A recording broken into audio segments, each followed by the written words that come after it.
was that your scampy peepees?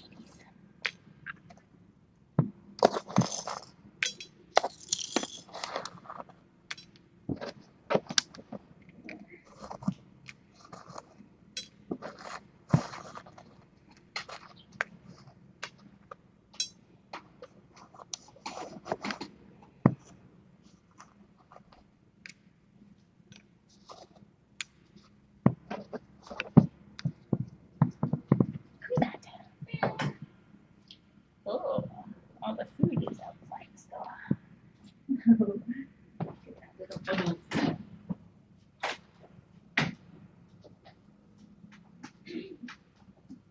Hi, Hula Bell. Oh, Mommy, did you go get your feather stick?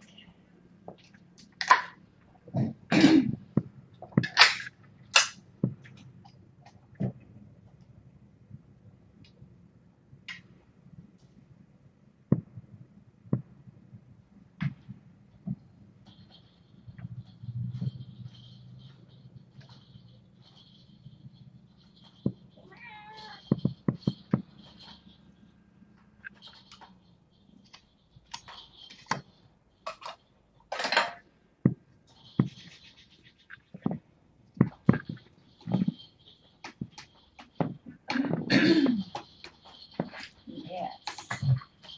I did not weigh kittens yesterday. So they all need to be weighed. What, Mommy? Do you want to go? No, you don't want to go now.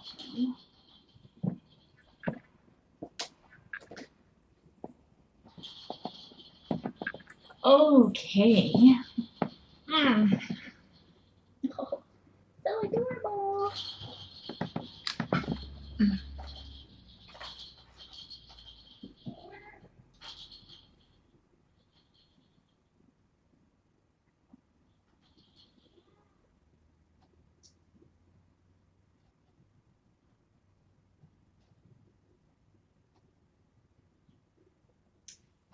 Okay, let's see. 7, 8. Today's July 8th. Oh, hello. You're so sweet. Can you remember like a week, 2 weeks ago when there's no way they could jump off this thing and now they're taking flying leaps off? Growing up. So tomorrow is their 8-week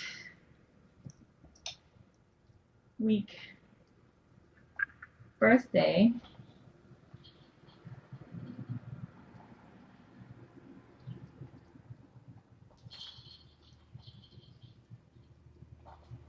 Hi, Leon. I don't know why it says 7 weeks and 2 days old up there, but so I'm going to weigh them.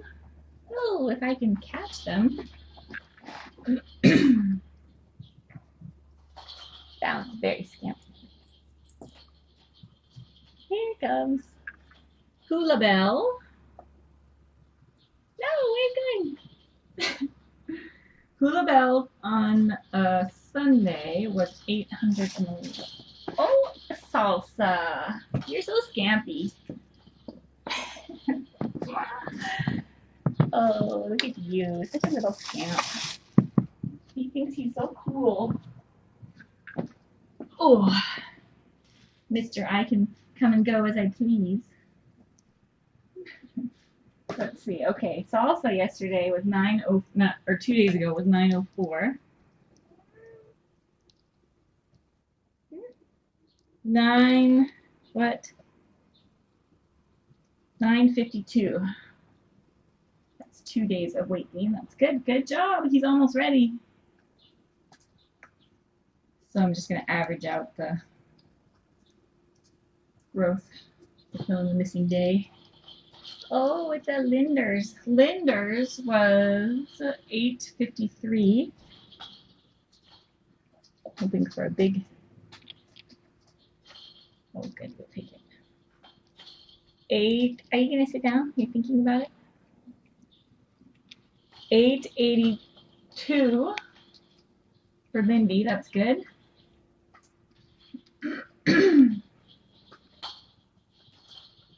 Very good.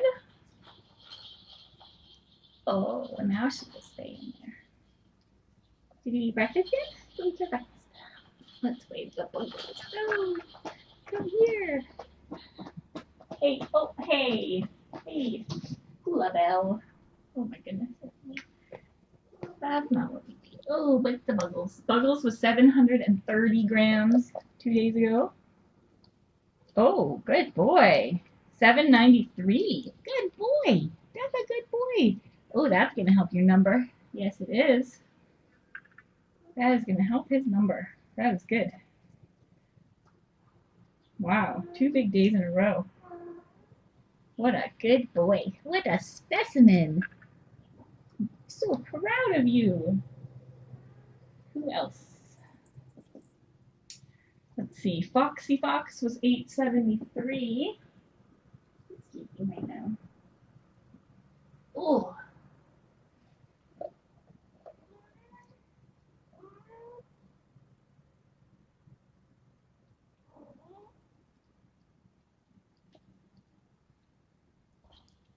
Mm. 901. So that's good.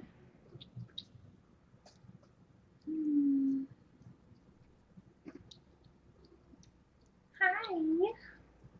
A Mambo. Hi, Mr. Foxy Fox. How's your eyeballs? Oh, pretty good. This is a scamp. Let's see. Mambo. Oh, that's Mambo's feathers. Oh, she's never going to let you do that.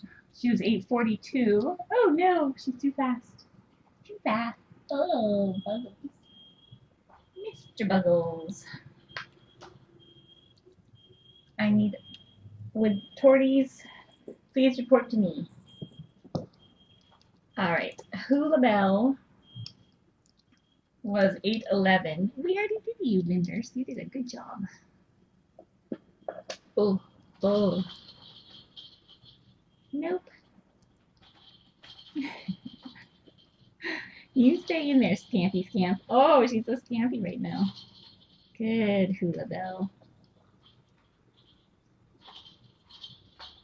860. Look at that little scamp. What a scamp. 860 up from 811. That's pretty good.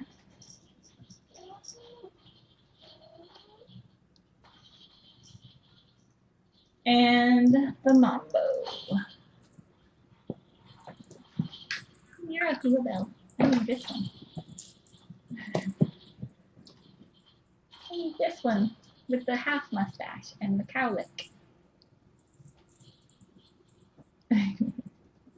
She's so cute. Okay, Mambo. Oh, Mambo. 9. See 902 for Mambo. Oh my. Wow, so that's good. We've had some good makeup days for the slow days that happened.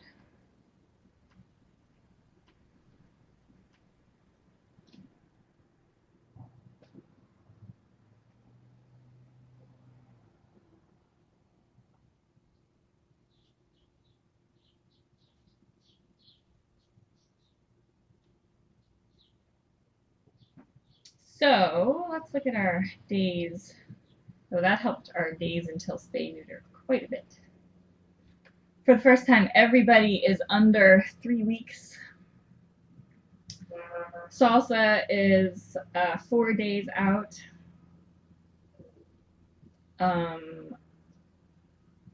Foxy is 9. Mambo is 11. Hula is 12. Buggles is only 16. And Lindy's 19. Good job, everybody. So, probably then about 2 weeks, if they keep up a good weight gain regimen. I think we can say 2 weeks maybe.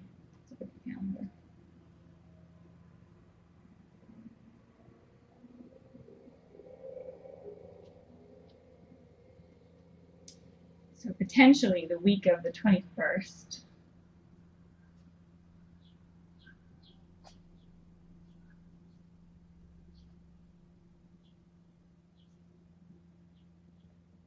Should get everybody. We'll see. Give it a few more days and then start making some plans. I'm gonna email all of you.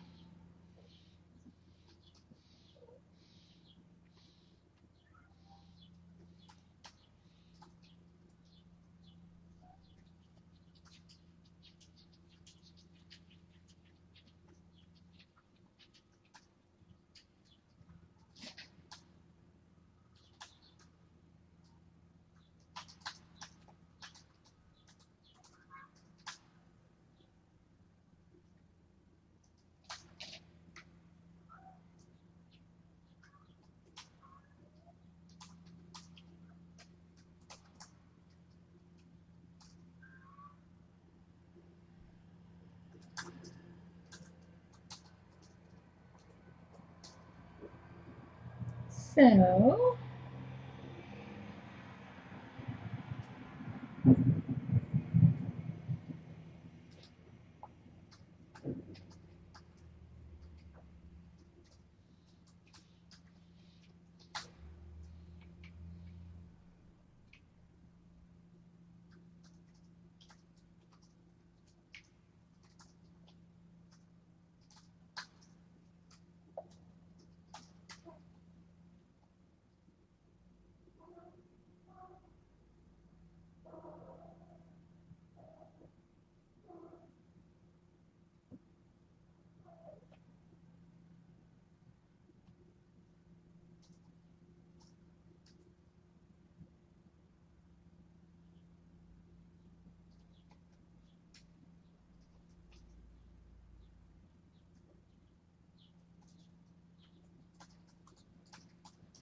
do I have a separate place to keep coats?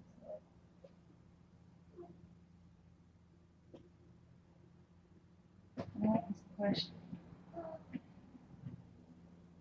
That's the question, isn't it? Who's being scampy? Oh, I lots of scampiness.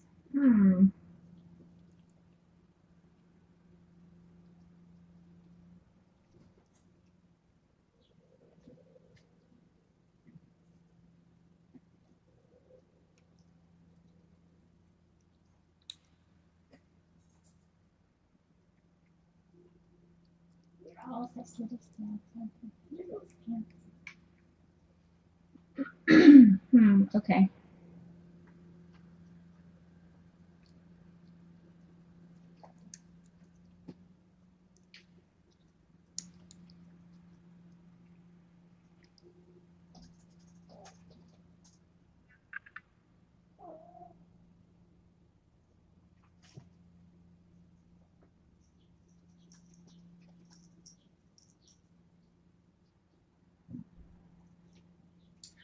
Oh, sugar bomb could a few days to recover. 2 days. Nice have 3 days.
Hi there, Mr. Fox. So also captured Lindy's tail, and now he's falling asleep. He forgot that he captured it.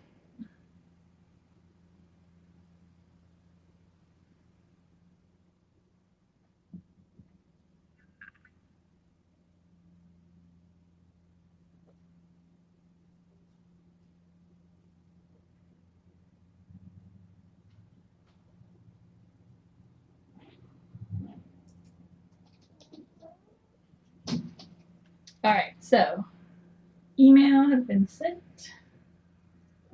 Let's see what their schedule is like.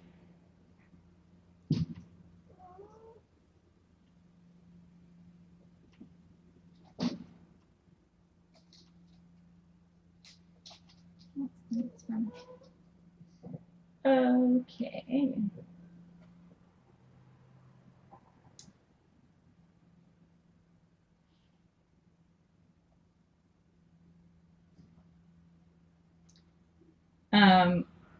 Yeah, so what what I'm hoping to do is separate Calypso from the babies for 24 hours to prevent any nursing. And then also, if she has a restricted food intake during that time, those two things should tell her body to stop producing milk. And so I think that I'll see how it works. But it's always been uncomfortable for the moms when they go for their spay because they stop nursing suddenly, and then even if you don't think they're producing much milk or that the babies aren't nursing that much, they secretly are, like what happened with Sugar Plum, and she just got so full of milk so fast, and then she got the mastitis. So hopefully I can at least make it a little bit easier. And since these guys are all eating on their own and they don't need milkbar at this point, it's just a comfort thing.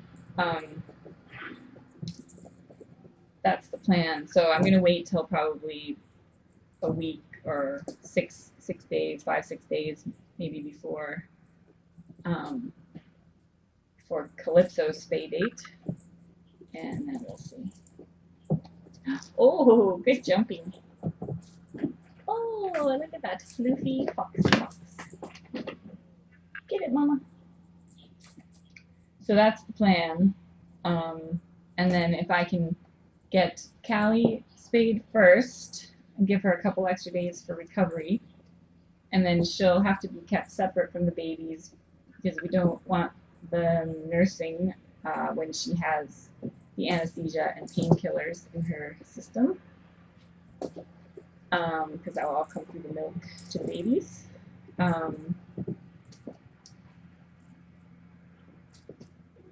depending on, some moms won't allow nursing after a spay, but most of my moms have been open to it. Look at that little foxy. Get her.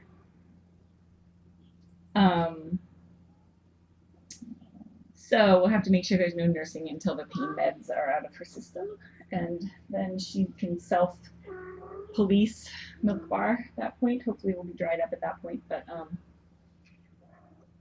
they may want to do some just comfort nursing. And then the girls would go a couple days after mom, and then the boys would go the day after the girls, and then everybody should be recovered nicely to go to labs for adoption on the same day, which would be ideal, I think, for everyone.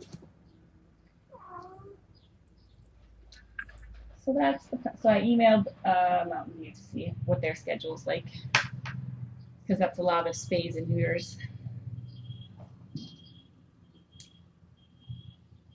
Yeah, I did put cabbage on poor Sugar Plum.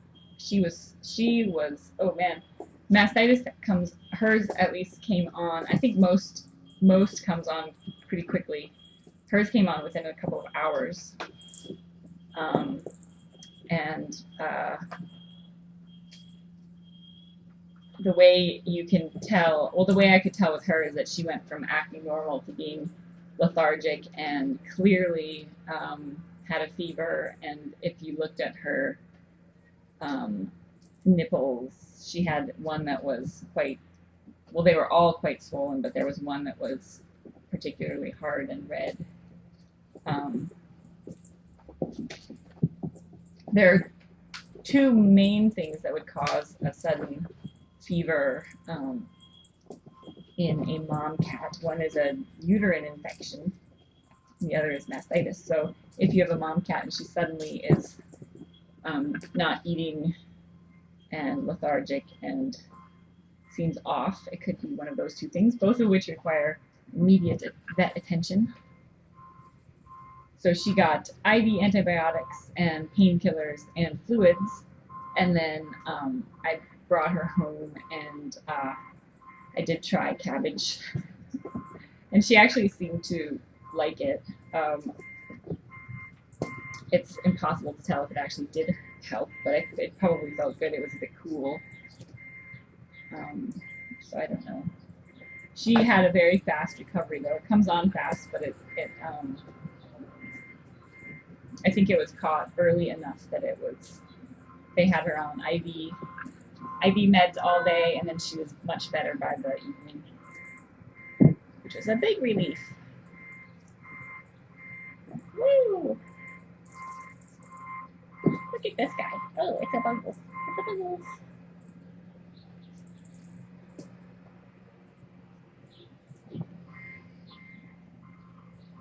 It's we live right by a grocery store now, so there are always trucks backing down the road to get to their delivery area. That's what the beeping is. Also known as my new alarm clock. The trip yesterday was awesome. Kimmy Kim from the Leopard Bobcat Jaeger page, she went with me, and we went and saw Siberia.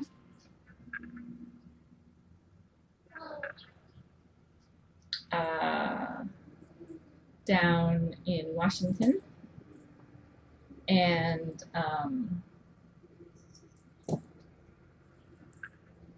we got to have lunch with Siberia's humans, and foster dad John came down.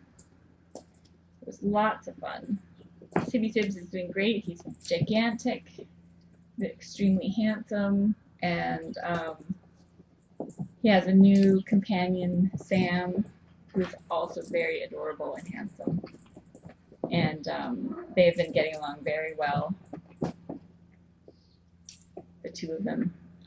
So it was very heartwarming to see how well he's doing after Jaguar.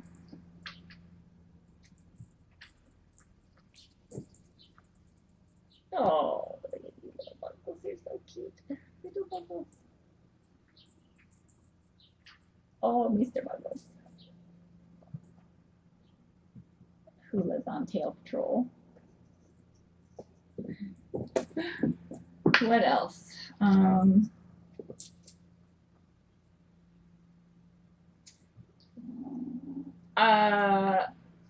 I don't know if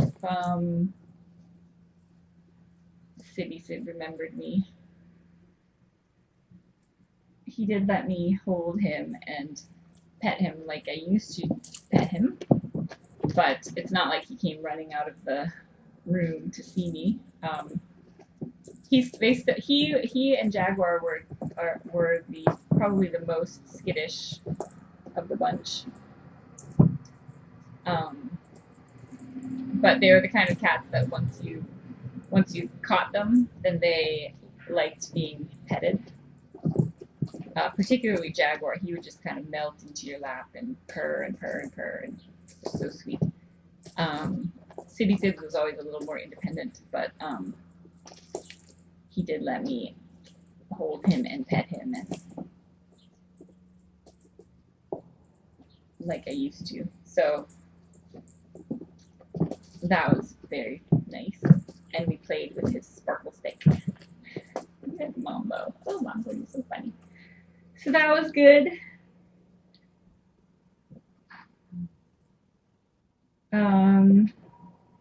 It's amazing though how cats adapt. And you always worry about them as a foster parent. You always worry that it's going to be hard for them, you know, going to a new family, new house, losing their mom. In many cases, you know, having no siblings with them, going suddenly from all of these siblings all the time to having no siblings. But they do adapt pretty quickly, and then they I think they sort of forget all of this. I think they're probably biologically engineered to forget their kittenhood to some extent. Although they probably remember the certain activities, like, you know, how we sometimes, oh, he's so ferocious, how we hold them like this and we do this to them. They probably remember things like that because that's part of their socialization. Right? Because City Sis remembered that.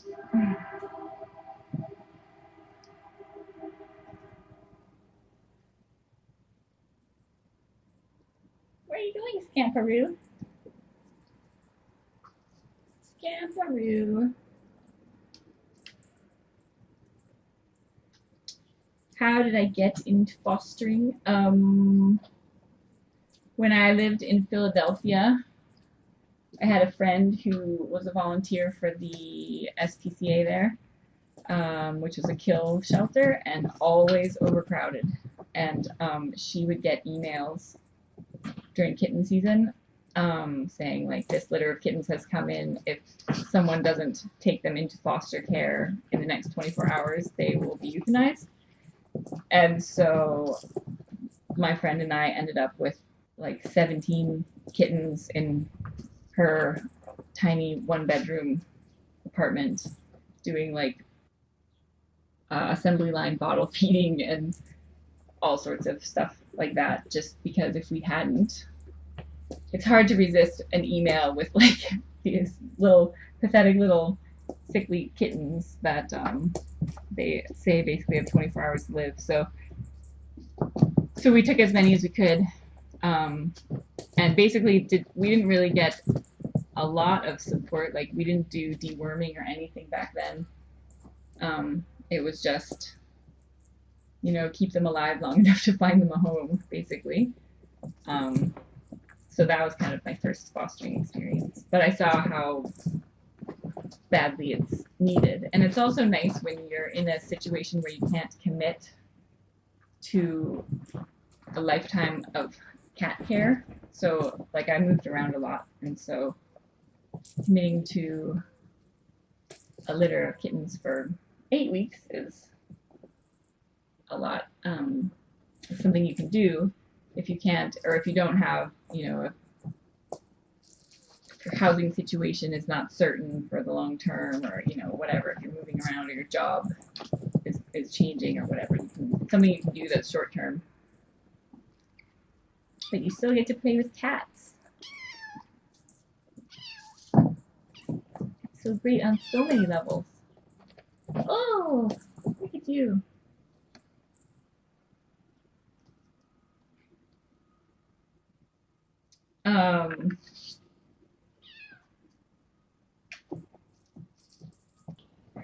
Your flea is in your food. I thought when they were first born, Lindy seemed the floofiest because her hair kind of stuck out the most. And then Hula started to develop a bit of floof, and then she took over probably, was it around 3 weeks? I know I've gone back and I've tried to see when Inara's floof emerged from the firefly litter, and hers, I think, was around 3 weeks. It's hard to tell, though. I haven't had I've had no floofy moms, except Sugar Plum, but all of her babies were pretty much non-floopy. So these are the floopiest kittens I've had, and the Lynxtigator was already floopy by the time he was rescued. So yeah, that's a good question. I don't know.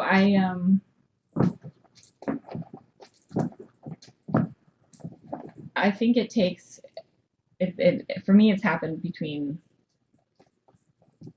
probably around 3 weeks that you can start to see sort of the floop emerging. Although it's hard to tell with the kitten coat because sometimes it will completely fool you. But it's pretty clear at this point that these guys will be at least medium. Like Mambo is probably the least floopy of the floopy kittens, but she's still pretty floopy. And who is the most floopy? But Buggles is pretty floopy, and so is Foxy Fox. And these two, not so much. These two are sleek. Oh, you're so cute. What else? My cats are all from the same litter, from my second foster litter with Laps. They were born at the old house. They're very adorable. They just turned 2 years old.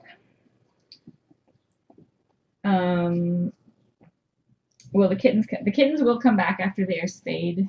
The girls, it's nice to have a day of recovery because it takes sometimes they have a little bit slower recovery than the boys. The boys are better in like a matter of hours. One of the things I think is a huge benefit to doing the early spay and neuters is the recovery time for the kittens. It's so much easier on them to do it at this age than it is to do it when they're older and they have a more complicated uterus. And it's way more difficult when it's a cat who's had babies because their uterus is very, there are lots of big blood vessels and things, and it's much bigger. So it's a more complicated procedure by far.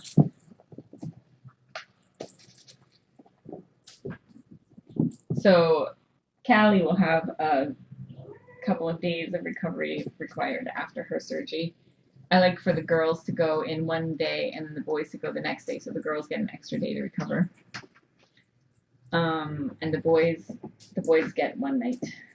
But they really, once their anesthesia wears off, they're pretty much, it's like nothing's even changed. They don't even notice it.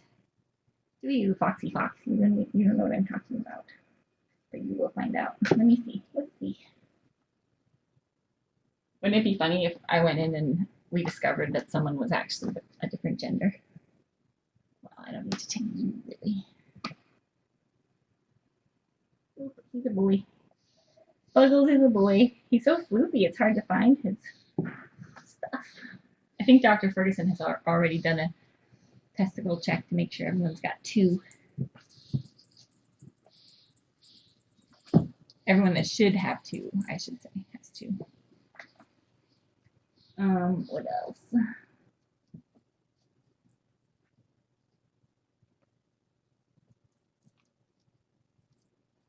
If kittens aren't adopted after being spayed, they will come back to you. They usually stay at Laps, but depending on if it's like one lone kitten, I will take them back home at night, so they're not lonely.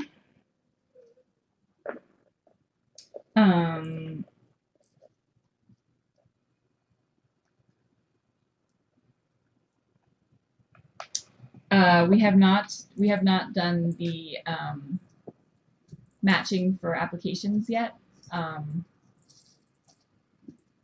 So if we end up doing spays and neuters the week of the 21st, we would probably go through everything the week before that, towards the end of the week, and match people and let everyone know.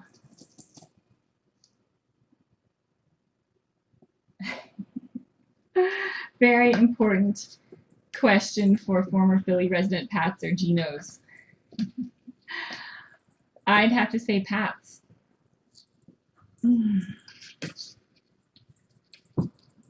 I will have them, boys and girls, in the same room together afterwards, but I will, mom will have to be separated,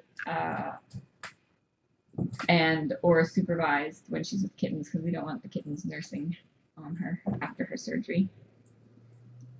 Okay, let's see.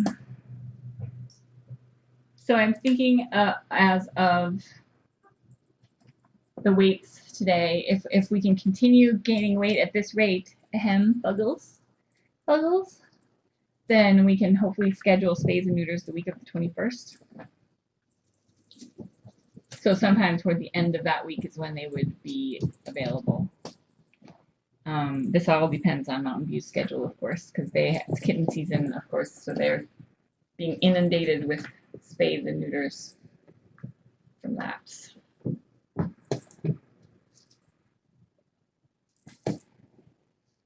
Kittens, Mambo loves this the most. Oh, such a scamp, so scampy. Buggles, I need a picture of Buggles.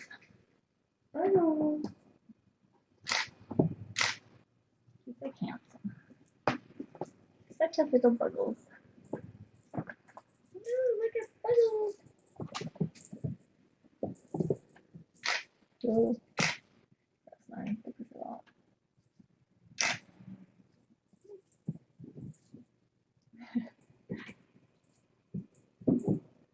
All right.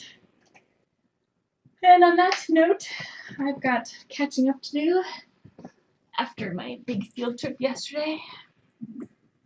So I will leave kittens to go about their business and see you later, humans. Okay.